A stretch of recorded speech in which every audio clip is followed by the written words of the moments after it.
Hi, I'm Simi Pasha and you're watching a budget special on Headlines Today. The NDA government faces its first big challenge in Parliament. Finance Minister Arun Jaitley will be presenting the BJP government's new and first budget on the 10th of July. Expectations are very, very high. Markets have been soaring on the back of positive pro-industry sentiments. But what about the common man who's been facing the brunt of rising prices? Over the course of our show, we'll take you through issues that are crying for attention. Brimming with people trying to get vegetables at a cheaper rate. That's what the situation is like here. We're going to head to Sheikh Sarai now to our second location. Chalenge bhaiya?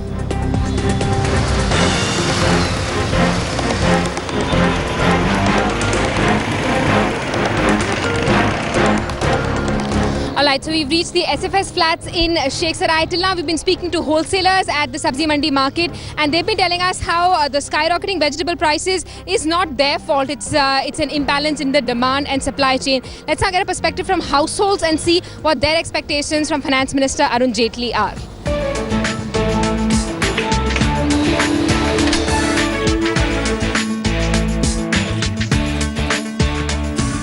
Alright, we're in the home of Vishal Kakkar and Meena Murthy, and we're talking to them about what their expectations from the Finance Minister's budget are. They're both young, bright architects, both professionals, and we'll find out what they want from Finance Minister Arun Jaitley this budget season. Meena, you tell me, what are your biggest expectations from Mr. Jaitley?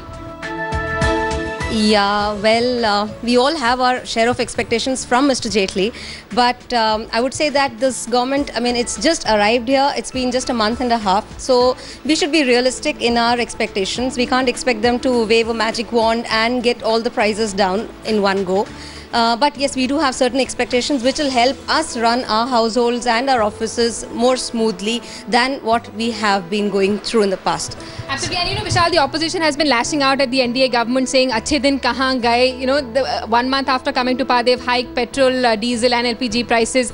Do you think we should cut the NDA government some slack? This is starting out. See, as far as in this 1.5 months, if they increase the prices, that is not going to affect much as such. But definitely on the household, it is going to have an indirect impact, which is actually we are feeling right now.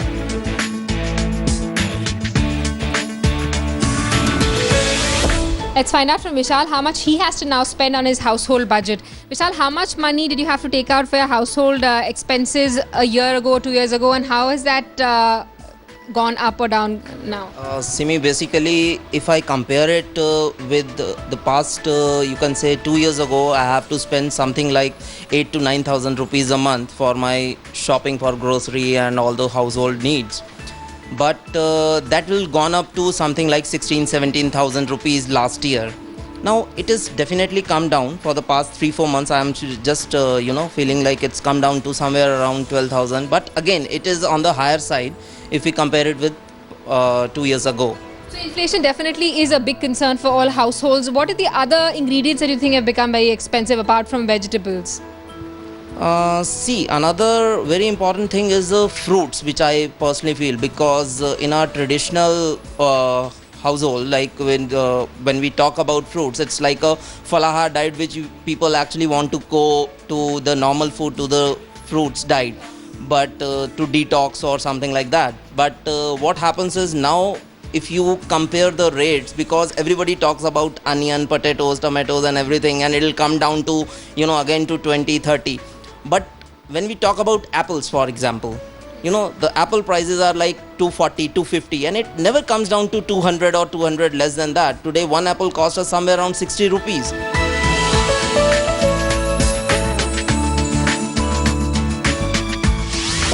Alright, so Meena has got a rate card here on how much her expenditure on her kitchen has increased over the last 2 years. Meena, we're going to start with milk.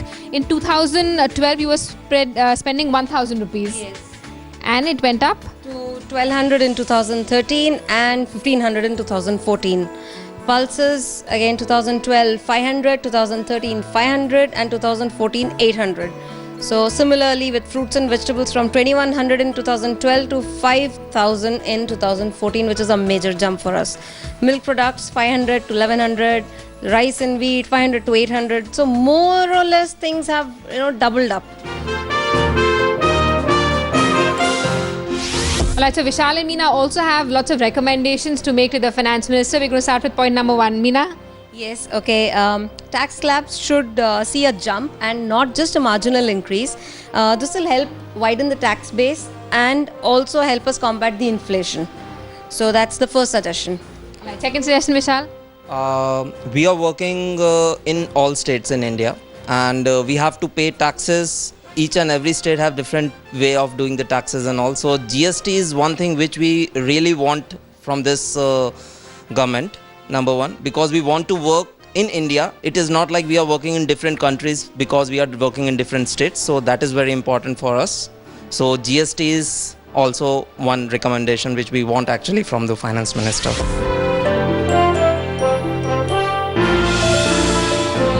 Third point.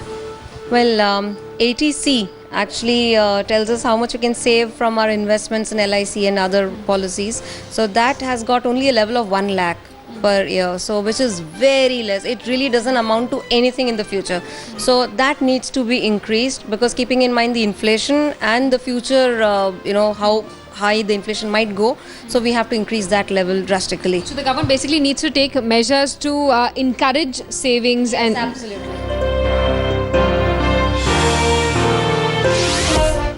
All right. Number 4, Vishal, what another suggestion that you have for Arun Jaitley? Crackdown on the hoarders and better storage facilities. Storage facilities are very important, because whatever we are losing, especially in the time of inflations and in time where we have to pay a lot of more money on different household items, there if we have a proper storage, then that will definitely help. Your final suggestion for Finance Minister Arun Jaitley? There's one more. Now, export of essential commodities need to be checked during periods of shortage. I mean, we should not be having to pay extra money for our onions while they are being exported to other countries. Absolutely. If we have that, then they should be in our market. All right, these are all the suggestions that Vishal and Meena have for Finance Minister Arun Jaitley. Meena, any last words? Yes, Mr. Finance Minister, we are ready to take the bitter pill, but we need a little water to swallow the bitter pill, and that's going to be our water, and so that it doesn't get stuck. And please make sure that the medication is a short-term one, not a long-term one. Thank you.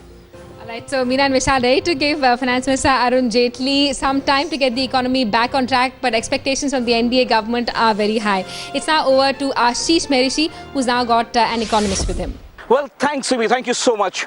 Certainly difficult times for each and every household, looking at the kind of inflation, the price rise that each and every household is facing. We have with us a senior economist from international rating agency Fitch. Mr. Sinha, thank you so much for spending time with Headlines today. Difficult times for each and every household. EMI is going up, rents going high. What is going on? Because nobody is able to understand how to break this vicious cycle. The budget is going to be presented on 10th of July. So obviously there is a lot of expectation. But we know that the challenges before the government is how to curb the price rise, how to contain the fiscal deficit, how to revive the economy. The problem at this point of time for the economy is that inflation that one is witnessing has two components, cyclical as well as structural. Now, cyclical problems are the problems which either goes up or goes down with the changes in the season. But there are structural problems. Say, for example, some of the high value food products, whether it is milk, whether it is egg, etc., their production has not been keeping pace with the rising demand. So, irrespective of whether you have a good monsoon or a bad monsoon. To understand your point of view, what people need to understand that there is a supply side. Absolutely. There is a supply side issue, and that needs to be solved. And that cannot be fixed overnight. That will require a certain number of months, maybe years also. But the beginning has to be made. As far as the duty structure goes, most of the announcements were made prior to the budget. Right. If you remember, Arun Jaitley said just before the budget that he will continue with the reduction in the duty structure as far as automobiles and other things goes. So what is new that he can give to the budget now? Well, if you are really looking in terms of what he can do, which could be called out-of-box thinking, in my view, those options are very limited. What he can possibly do at this point of time is that some of the steps that has been announced, some of the steps that had been taken by the previous government, all of that have to be put together into a basket and converted into a kind of a package which, somewhere soothes the common man. What sort of steps he should take so that at least the economy gets that kind of kickstart? Because everybody, especially the industry, they're expecting something from him. The common man is expecting something from him. Everybody is expecting. What do you think he can do? Let's be fair, given the options, given the limited option that he has, plus the fact that he does not have a magic wand in his hand that, he will use it to correct everything. And in my view, unfortunately, often the perspective gets lost because here is a common man, he is reeling under inflation. So you always opt for those softer choices, which when plays out is not good for the economy. I think he has 5 years in hand. So if he chooses to, look at some of the harder option, it may be not very pleasing for a common man right now, but I'm pretty sure that maybe 6 months, 1 year down the line, things will start correcting and things will be better. Great, sir. Thank you so much for sparing time. So that was Mr. Sunil Sinha. Javed, over to you. But certainly that is what Mr. Sinha says, that even if hard decisions are taken as of now, it might be a short-term pain, but in the near future, it will be a long-term gain. I have with me senior political analyst Siddharth Vajrajan. Siddharth, as we speak, behind us in the Finance Ministry, perhaps the finishing touches are being given to this budget speech, which Mr. Finance Minister, Mr. Jaitley, will deliver on the 10th. Before they came to power, they blamed all the economic ills on the government. What can we expect and what can the Finance Minister offer? Well, I think the biggest challenge that Mr. Jaitley will confront is reconciling two very different objectives that the Modi government has spelled out. In the President's speech, we heard a rather populist presentation of priorities. There was talk of housing for all, health for all, a big push for sanitation, dealing with day-to-day problems of ordinary people. On the other hand, we know that Mr. Modi won this election on the back of the financial backing of biggest corporates of India, who have a set of demands of their own. They want taxes to be cut, they want subsidies to be cut, they want public expenditure to be brought in line with the demand to cut the fiscal deficit. So how do you reconcile these two objectives? On the one hand, if you spend money on social development programs, as the President indicated, then you can't contain the deficit, especially given the kind of finances that Mr. Jaitley's inherited. So I think looking at the numbers, the specific budget item expenditure figures will tell us a lot about how Mr. Jaitley and Mr. Modi plan to reconcile this. So Siddharth, clearly the Finance Minister has to balance good economics with good politics as well. Well, it's going to be a tough thing, but that's the intention, I suppose. I mean, the President made promises that are politically very attractive for the BJP, because you're promising the moon to ordinary people, but you have the realities of fiscal constraints. So how Mr. Jaitley will produce the numbers that will allow the government to spend money in areas that it says are its priority, that remains to be seen. So clearly the government and Finance Minister will be held against the promise that they have made in the President's address. The middle class will be happier with more exemption in tax, perhaps more money in their pocket, more rebate in home loans. But what is it that the industry expects? What will spur the growth story? Let's find out.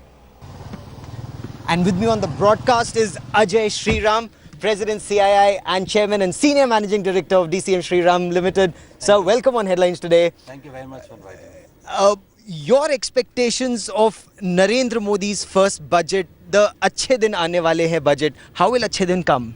I think, the important point for the country, with a population of 1.25 billion people, our demographic profile, we need economic growth and we need jobs.